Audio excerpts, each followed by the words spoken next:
বাংলার মহিলারা উচ্ছ্বসিত। সাধারণ মহিলাদের পাশে যেভাবে আমাদের নেত্রী দাঁড়িয়েছেন তার জন্য তাকে ধন্যবাদ।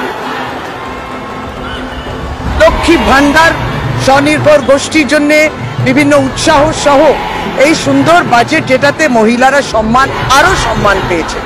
এই টাকার যে বৃদ্ধি হয়েছে, 500টা 1000 টাকা হয়েছে, 1000 টাকাটা 1200 হয়েছে। মহিলাদেরকে তিনি সম্মান দিয়েছেন, সেই জন্য তারা কৃতজ্ঞতা এবং ধন্যবাদ জানাচ্ছে।